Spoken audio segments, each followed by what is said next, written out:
سلیمان علیہ السلام کا امتی، سلیمان علیہ السلام کا امتی ایک قدم بھی نہیں اٹھاتا، ایک قدم بھی نہیں اٹھاتا، اور کہاں سبا اور کہاں جناب ان کا جو ہے شہر ہے یا ملک ہے، جہاں پر فلسطین ہے، جہاں پر وہ بھاری بھرکم کتنا بڑا کتنا موٹا تازہ جو تخت ہے 7 قفلوں کے اندر بند ہے، اور جن کہتا ہے قال عفریت من الجن، ایک جن جو ہیکل کہتا ہے کہ میں لاتا ہوں وہ تخت، یہاں تک کہ آپ کی مجلس ختم ہوگی تخت یہاں ہوگا۔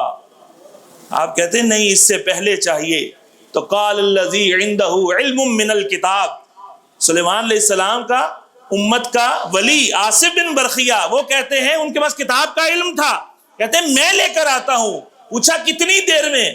کہا قبل ان یرتد الیک طرفک، آنکھ بند کر کے کھولیں گے تخت حاضر ہوگا۔ نہ کہیں گئے نہ کہیں سے آئے، نہ کوئی عملہ بلایا، نہ کوئی کنٹینر کیا، نہ کوئی بحری جہاز کیا، نہ کوئی کارگو پے کیا، نہ وہاں سے ہلے، اور آنکھ بند وہ سلیمان علیہ السلام وہ تخت منگوا رہے ہیں جن کے لیے اللہ نے ہواؤں کو مسخر کر دیا، ہواؤں کو، ہوا کو حکم دے، ہوا ان کے حکم سے چلتی ہے، جنات وحوش و طیور ان کے حکم سے چلتے ہیں، لیکن سلیمان علیہ السلام کیوں کہہ رہے ہیں کہ کون لائے گا؟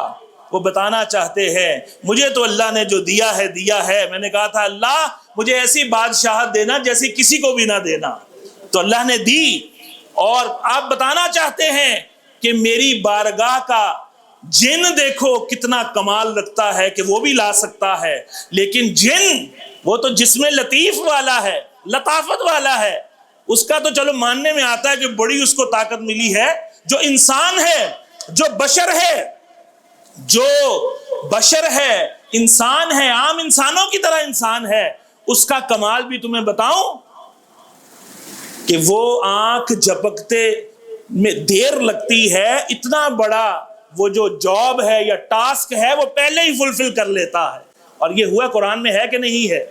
آج جو کرامتوں کے منکر ہیں، میرا سوال ہے کہ قرآن مجید میں اللہ نے اس واقعے کو کیوں کوٹ کیا ہے؟ اس میں نماز کا حکم ہے؟ جو جاگ رہے ہیں جواب دیں، سب جواب دیں۔ اس واقعے میں چلے ایک واقعہ ہوا ہو گیا بس ختم ہو جائے، قرآن مجید میں اس کا ذکر کیوں ہے؟ کیونکہ مردودوں نے آنا تھا، ایمان والوں نے بھی آنا تھا، جنہوں نے سن کر نہیں گھبرانا تھا، ایمان والوں نے سن کر نہیں گھبرانا تھا، انہوں نے اپنے ایمان کو اور مضبوط فرمانا تھا، لیکن مردودوں نے بھی آنا تھا، مشکوکوں نے بھی آنا تھا، انہوں نے آ کے فتنہ پھیلانا تھا، انہوں نے آ کر اعتراضات کا بازار لگانا تھا، اور کوئی نہیں کرامت، کوئی نہیں کرامت۔ وہ اللہ جو اس وقت یہ کام کرا لیتا تھا، اب اس اللہ کے پاس اب پاورز نہیں ہے معاذ اللہ کہ آج کے دور میں حضور کے امتیوں میں جو اولیاء آئیں گے وہ تو ایسا کام کر ہی نہیں سکتے، کیونکہ اب کیمرے آ چکے ہیں، اب تو ایسی کرامتیں جو ہیں وہ ظاہر نہیں ہوتی جب کیمرے نہیں تھے۔ قرآن مجید میں جو کرامتیں ہیں، حدیث پاک میں جو کرامتیں ہیں، تب کیمرے تھے؟ بولیے، یہ ریکارڈ ہوئی پوری مووی کہ کیسے وہ آصف بن برخیہ وہ لائے؟ نہیں نا اس طرح۔ تو یہ صرف کیا ہے؟ قرآن کے احکامات کو مشکوک کرنا، یہ ایجنڈا ہے، اولیاء کی کرامات کو مشکوک کرنا یہ ایجنڈا ہے، آہستہ آہستہ معجزات کو مشکوک کرنا یہ ایجنڈا ہے۔ پہلے علماء کو گالیاں دی گئیں، پھر کسی نے ایکشن نہیں لیا، پھر جناب محدثین کہا گلی میں اتنے کتے نہیں ہوتے جتنے شیخ الحدیث گلیوں میں پھرتے ہیں۔ معاذ اللہ، شیخ الحدیث پتہ کسے کہتے ہیں؟ جس کی ساری زندگی حضور کی حدیثیں پڑھاتے پڑھاتے جس کے بال سفید ہوتے ہیں، جو حضور کی حدیث کا درس دیتا ہے، ساری زندگی جو گلا دیتا ہے، اپنی ہڈیوں کا عرق نکال دیتا ہے، کس لیے؟ کہ رسول اللہ کی حدیث پڑھانے کے لیے۔ رسول اللہ کے فرامین آج تک ہمیں کس نے پہنچائے؟ سارے شیوخ الحدیث تھے، اور انہیں کتا کہا جا رہا ہے معاذ اللہ، اور لوگ اس کو اپنا مقتدا بنا رہے ہیں، لوگ اس کو فالو کر رہے ہیں۔ اس نے بتایا، مولویوں نے تو دین چھپایا ہوا تھا معاذ اللہ ثم معاذ اللہ۔ تو عزیزان محترم دیکھیے، شیوخ الحدیث علماء کو گالیاں، کسی نے پٹا ڈالا ہی نہیں، پھر آگے بڑھا، آل رسول صحابہ کرام کو گالیاں، کسی نے پٹا نہیں ڈالا، پھر انبیاء کے اوپر اعتراضات، ان کے سکینڈل، معاذ اللہ، کیا کہتے ہیں، انبیاء کے سکینڈل ہیں، معاذ اللہ، حضرت داؤد علیہ السلام کا سکینڈل، حضور کا سکینڈل، معاذ اللہ، کسی نے لگام نہیں ڈالی، کسی نے گدی سے اس کی زبان نہیں کھینچی، رفتہ رفتہ پھر کیا کہ 2 ارب عیسائیوں کے اوپر جو ہے الزام لگا دیا بہتان کے، وہ ہمارے نبی کو فلاں فلاں یہ لفظ کہتے ہیں، اور دیکھیں پھر بھی کسی کی کان پہ کم ہی جوں رینگی، علماء ہی تھے جنہوں نے جناب یہ باور کرایا کہ اس کو پکڑو، یہ چلا ہے آگے، اللہ کی طرف بھی چل رہا ہے، یہ اللہ کے اوپر الزامات، اللہ کی الوہیت کو معاذ اللہ ثم معاذ اللہ اس پر دھبے لگانے کی کوشش کرنا چاہ رہا ہے، تو اب آ کے جو ہے شکنجے میں آیا، تو اللہ تبارک و تعالیٰ اسے کیفر کردار تک پہنچائے۔ تو عزیزان محترم، صاحب کرامت ہونا یہ اللہ کی طرف سے عطا ہے۔ ولی اللہ، آپ پڑھیے کتابیں تو پتہ چلے، ولی اللہ کے لیے اللہ اس زمین کو لپیٹ دیتا ہے، کیا کر دیتا ہے، لپیٹ دیتا ہے، طی الارض، یہ زمین لپیٹ دی جاتی ہے۔ غوث پاک نے کہا کہ میں اللہ کی زمین ایسے دیکھتا ہوں اپنی ہتھیلی میں جیسے گرائی کا دانہ اپنی ہتھیلی پہ دیکھتا ہوں۔ اب کیا ہے، اس پر ایمان بڑا مشکل سے لوگوں کو آتا ہے، اور اگر کوئی کہہ دیں جی کہ وہ کوئی ٹیبلٹ آئی ایسی، کوئی موبائل آیا ایسا، اس کے اندر چپ آئی ایسی کہ آپ ایسے دیکھیں گے تو پوری زمین آپ کو نظر آئے گی، ہاں ہاں یہ ٹھیک ہے، یہ پرو فلاں ہے، ایکس فلاں ہے، فلاں، ہاں یہ جو یہودی عیسائی کہہ رہے ہیں یہ صحیح ہے، یہ جو کہہ رہے ہیں یہ اس پر ہمارا فوراً ایمان ہے، پیسہ بھی حاضر ہے۔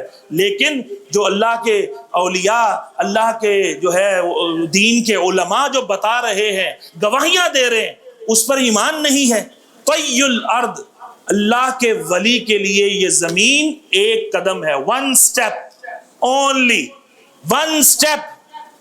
یہ وہ کتاب میں بتا رہا ہوں جو درس نظامی میں جو عالم بنتے ہیں نا، اور موقوف علیہ 7ویں سال میں جن کو شرح عقائد پڑھائی جاتی ہے، عقیدے پڑھائے جاتے ہیں، تو قرآن و سنت کا نچوڑ ہے، وہ بتایا جاتا ہے کہ اس میں کہ ولی اللہ کے لیے یہ زمین بس ایک قدم ہے، بس۔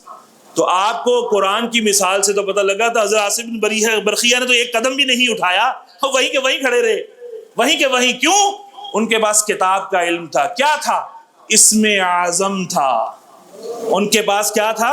اسم اعظم تھا، اسم اعظم کے وہ عامل تھے، انہوں نے بس اسم اعظم ہی ایسے سیکنڈ میں کہ کتنے حصے میں پڑھا، تو کہاں سے 7 کوٹریاں چیرتا ہوا، زمین کا سینہ چیرتا ہوا، نگوں سے جڑا ہوا بھاری بھرکم، وہاں سے تخت آنکھ جھپکنے کی مقدار جو ہے وہ بس اس نے اتنا ہی وقت لیا اور وہاں پر حاضر تھا۔ یہ کہانی نہیں ہے، اس کا انکار کفر ہے، اس کا انکار، کیونکہ اس کو اللہ نے قرآن میں بیان کیا ہے، اس کو۔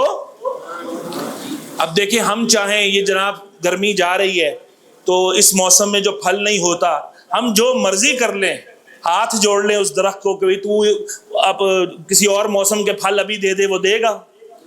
سارے مل کر روئیں کہ پلیز دے دو، ہماری عزت کا سوال ہے، دے گا؟ لیکن اللہ کی ولیہ حضرت مریم ہیں ایسی کہ وہ اگر درخت کی شاخ کو ہلائیں گی، موسم بھی نہیں ہوگا، اللہ تبارک و تعالیٰ تر و تازہ پھل انہیں عطا کر دے گا۔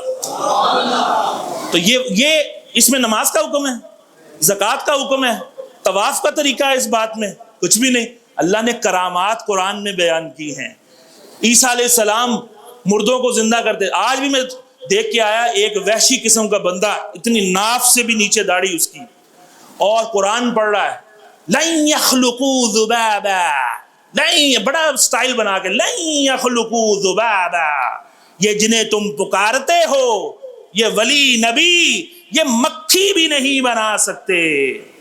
بھائی ہاں، مکھی نہیں بنا سکتے، یہ اللہ کن کے لیے فرما رہا ہے؟ یہ بتوں کے لیے فرما رہا ہے کہ اللہ کے مقابل تم جن کو پوجتے ہو، ولیوں کو کون پوجتا ہے؟ آپ میں سے ہے کوئی پجاری ولیوں کا؟ نبیوں کا کوئی پجاری بیٹھا ہوا ہے؟ کوئی بھی نہیں ہے نا ایسا۔ یہ نشانی بتائی گئی ہے کہ جو مشرکوں کے بارے میں، کافروں کے بارے میں آیتیں ہیں، مسلمانوں پہ فٹ کریں گے، یہ مخلوق کے شریر ترین لوگ ہوں گے، شریر ترین مخلوق ہوگی۔ اور یہ حضرت عبداللہ بن عمر رضی اللہ تعالیٰ عنہ اس کے راوی ہیں، اور یہ روایت بخاری شریف میں موجود ہے کہ جتنی کفار کے بارے میں آیتیں آئی ہیں آج ولیوں پہ فٹ کر رہے ہیں، تو مکھی بھی نہیں بنا سکتے۔ یعنی کہ بتانے کا مقصد ہے کہ نہ انبیاء نہ اولیاء ایسا نہیں کر سکتے۔ تو اگر اللہ نے اختیار دیا ہو، اور اللہ نے قرآن ہی میں بیان کیا ہو تو پھر مانیں گے کہ نہیں مانیں گے؟ عیسیٰ علیہ السلام کہتے ہیں پیدا کرنا کس کی صفت ہے؟ کس کی صفت ہے؟ کہتے ہیں نا کوئی نہیں داتا، داتا تو اللہ ہے، حالانکہ نہ قرآن میں آیا ہے کہ داتا، داتا لفظ ہے قرآن میں؟ وہ جو کہتے ہیں کہ عربی میں ران کو پٹ کہتے ہیں، ران کو پٹ کہتے ہیں، پٹ کیا؟ پے اور ٹے، نہ پے عربی میں ہوتی نہ ٹے عربی میں ہوتی ہے، نہ پے عربی میں ہے نہ ٹے عربی میں ہے۔ تو وہ جاہل اعظم کہتا ہے کہ تھائی جو ہے نا یہ ران، اس کو عربی میں پٹ کہتے ہیں۔ معاذ اللہ ثم معاذ اللہ، یہ ایسا علم ہے اس کے پاس۔ تو خیر قرآن مجید میں تو وہ تیسرا سورہ حج کی یہ آیت کا ٹکڑا ہے جز کہ لن یخلقوا ذبابا، یہ جو بت ہیں یہ مکھی بھی نہیں بنا سکتے۔ تھک گئے لگتا ہے آپ بول بول کے تھک گئے ہیں، بول میں رہا ہوں، بلند آواز سے کہہ دیں، مکھی نہیں بنا سکتے۔ تو پیدا کون کرتا ہے؟ اللہ نے اپنی صفت کا مظہر عیسیٰ علیہ السلام کو بھی بنا دیا۔ عیسیٰ علیہ السلام کیا کہتے ہیں؟ انی اخلق لکم من الطین کہیئت الطیر فانفخ فیہ فیکون طیرا باذن اللہ، میں بناتا ہوں، میں تخلیق میں کرتا ہوں، خلق میں کرتا ہوں، کیا؟ مٹی کی مورت بناتا ہوں، مٹی کی صورت بناتا ہوں، فانفخ فیہ، پھر اس میں پھونک دیتا ہوں۔ اخلق بھی مضارع کا صیغہ، انفخ بھی مضارع کا صیغہ، اور مضارع کا خاصہ ہے کہ اس میں تجدد پایا جاتا ہے کہ آج بھی وہ کر سکتا ہوں، کل بھی کر سکتا ہوں، پرسوں بھی کر سکتا ہوں، جب جب کہو یہ کر سکتا ہوں، کم تعداد میں بھی کر سکتا ہوں، زیادہ تعداد میں بھی کر سکتا ہوں۔ یہ گرامر پڑھنے والے، خاصیات پڑھنے والوں کو یہ پتہ ہے، عوام کو یہ پتہ نہیں چلے گا کہ تجدد کیا ہے، لیکن آسان لفظوں میں بتانے کی کوشش کی کہ عیسیٰ علیہ السلام کہتے ہیں میں خلق کرتا ہوں، وہ کہتے ہیں مکھی نہیں بنا سکتے، عیسیٰ علیہ السلام کہتے ہیں میں مٹی کی مورت بناتا ہوں، پھر اس میں پھونکتا ہوں اور وہ پرندہ بن کر اڑ جاتا ہے اللہ کے اذن سے۔ تو وہ جو کہا کہ وہ مکھی نہیں بنا سکتے، وہ اور ٹولے کے بارے میں کہا گیا ہے جو کہ بتوں کو پوجتا ہے، اس میں اولیاء شامل، اس میں انبیاء شامل، اور یہ جو فرمایا ہے یہ اللہ نے اپنے نبی کی شان کا اظہار فرمایا ہے کہ دیکھو یہ مورت بھی بنا سکتے ہیں، اس میں روح بھی ڈال سکتے ہیں میرے اذن سے، ان کا کمال میرا کمال ہے۔ تو عزیزان محترم قرآن کے اندر ہی موجود ہے، اور ایسا عقیدہ گھڑ کے بیان کرنا جو آپس میں آیتوں کو جو ہے تضاد کرائے یا آپس میں متصادم کرا دے، یہ قرآن کی تعلیمات کے خلاف، معجزات ہی کا یہ اثر ہوتا ہے اور یہ اللہ کی عطا سے ہوتا ہے۔ آپ میں سے کوئی بھی ایسا شخص ہے ہم میں جو یہ جانتا ہو کہ انبیاء کے پاس جو کمالات تھے وہ اللہ کے لیے بغیر تھے کسی کے پاس؟ کسی کا اعتقاد ہے ایسا؟ ہرگز نہیں۔ اولیاء کو جو عطائیں ہوئی ہیں وہ اولیاء اللہ کے علاوہ کہیں اور سے لے آئے، یہ ہے کسی کا عقیدہ؟ تو ایسا بالکل بھی نہیں ہے۔